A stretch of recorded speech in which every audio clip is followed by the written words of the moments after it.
इन दिनों देश में लोकसभा के चुनाव चल रहे हैं और प्रधानमंत्री हमलावर हैं सारी की सारी पार्टियों के ऊपर। हिंदुस्तान में बहुत बड़ा स्पेक्ट्रम है पॉलिटिकल पार्टीज़ का। कुछ गांधीवादी विचारधारा से प्रभावित हैं, प्रेरित हैं, उसमें नेहरू का भी प्रभाव है। कुछ समाजवादी विचारधारा से प्रभावित हैं, लोहिया, जयप्रकाश नारायण वगैरह का उन पर असर है। कुछ साम्यवादी विचारधारा से प्रभावित हैं, जिसमें मजदूरों और किसानों के सवाल को प्रोमिनेंस में रखा जाता है। कोई भी पार्टी हिंसा या हिंसक क्रांति की पक्षधर नहीं है। कम से कम पिछले 35 बरस से तो हरगिज नहीं है। नक्सलबाड़ी नाम से एक आंदोलन खड़ा हुआ था 1967 में और 1971 आते आते लगभग ख़त्म हो गया। वो आंदोलन बटाईदारों का आंदोलन था। वो मजदूर जो किसी ज़मींदार की या बड़े किसान की ज़मीन पर बटाई की खेती करते थे, सरकारी कानून था कि उनको आधी फसल का हक है, लेकिन बटाईदारों को मालिक चौथाई या एक तिहाई ही उपज देते थे। तो फिर कुछ एक ग्रुप निकल के आया था, कम्युनिस्ट पार्टी मार्क्सिस्ट से अलग हो गया था, वो पार्टी छोड़ दी थी चारू मजूमदार और उनके साथियों ने, और उन लोगों ने मजदूरों को संगठित किया। नक्सलबाड़ी एक इलाका है पश्चिम बंगाल में कि आप मालिकों को फसल का हिस्सा ना दें। तो मालिकों ने जब हिंसा और उनको डराया, धमकाया और मारा पीटा, तो इन्होंने कहा कि जो लिस्ट बना लो, जो हिंसक या आतताई ज़मींदार हैं, आप उनको मारो। और इस तरीके से हिंसक आंदोलन या मिलिटेंट या रिवोल्यूशनरी एक धारा की शुरुआत हुई। जितने भी गांधीवादी लोग थे, इंक्लूडिंग जयप्रकाश नारायण वगैरह ने, उन्होंने हिंसा को पसंद नहीं किया, लेकिन बटाईदार के सवाल को सबने महत्वपूर्ण माना।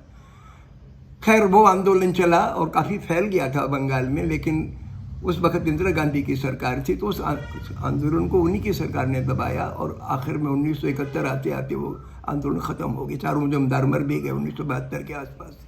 तो वो आंदोलन ख़त्म हो गया और उसके बाद हिंदुस्तान में 1969 से जिसकी शुरुआत हुई वो है सांप्रदायिकता की राजनीति, खूंखार राजनीति, जिसके लिए हिंदुस्तान के संपन्न वर्ग का मुकम्मल सपोर्ट था।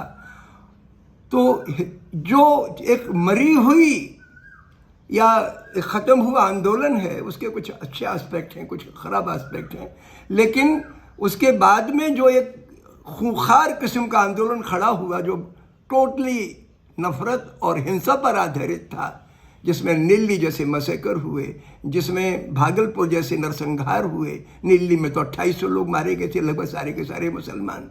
भागलपुर में 1989 में जो नरसंहार हुआ, उसमें 950 लोग मारे गए, 50 हिंदू, 900 मुसलमान, एंड सो ऑन। दिल्ली में भी वायलेंस हुई थी सिखों के खिलाफ, उसमें भी लगभग 3000 लोग मारे गए थे 1984 में, एंड सो ऑन।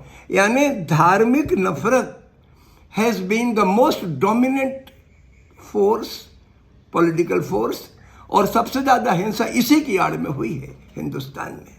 अब हुआ क्या कि अभी चुनाव आ गए, नौकेबल चुनाव आ गए, बल्कि कई सालों से, जब से प्रधानमंत्री नरेंद्र मोदी सत्ता में आए हैं, तब से इनके गृह मंत्री, इनके तमाम मंत्री कॉलेजों में पढ़ने वाले विद्यार्थी जो प्रगतिशील सोच के हैं, जो शोषण को पसंद नहीं करते, जो धार्मिक घृणा को पसंद नहीं करते, उसके खिलाफ आवाज़ उठाते हैं, उनको ये अर्बन नक्सल कह के। अब शहर में तो कोई ज़मीन को बटाईदार का मसला नहीं है, तो उसकी बात तो क्या करें ये। तो इन्होंने एक टर्म ईजाद की है, अर्बन नक्सल, और नक्सल जैसे कोई बहुत घृणित चीज़ हो।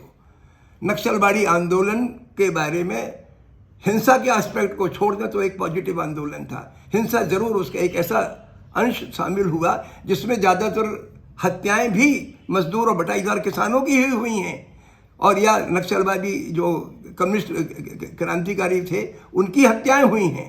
ज़्यादातर तो वही मारे गए, इसलिए strategically it was a wrong strategy. और इस ज़माने में जब स्टेट बहुत पावरफुल है तो किसी भी हिंसक प्रवृत्ति को कोई जस्टिफाई नहीं कर सकता। और जितने भी हिंदुस्तान के विश्वविद्यालय हैं, जितने भी प्रगतिशील सोच के लोग हैं इस देश में, एक भी आदमी ऐसा नहीं है मुल्क में जो हिंसा को जस्टिफाई करे या हिंसक स्ट्रेटेजी अख्तियार कर रहा हो, कोई नहीं करता। इन्होंने तमाशा खड़ा कर रखा है, पुलिस को बुला के, क्रिमिनल्स को बुला के कैंपसेस में हमले कराना विद्यार्थियों पर और टीचर्स पर, उनको अर्बन नक्सल कह के बदनाम करना, उनका चरित्र हनन करना, उनको जेल में डालना, फर्जी धाराएं लगा के देशद्रोह की उनको गिरफ्तार करके लंबे समय के लिए जेल में रखना, जैसे प्रोफेसर साईं बाबा को रखा दिल्ली यूनिवर्सिटी के, अब 7 साल के बाद वो जेल से छूटे हैं, 90% अपाहिज हैं। तो जो भी आदमी सही सोच की बात करता है, चाहे वो गांधीयन हो, चाहे वो नॉन वायलेंट हो, सत्याग्रही हो, आप उसको ब्रांड कर देते हो। अब वो हमारे हिंदुस्तान की बहुत ही नर्मदा बचाओ आंदोलन की बड़ी नेता है मेधा पाटकर, मतलब प्योर गांधीयन है।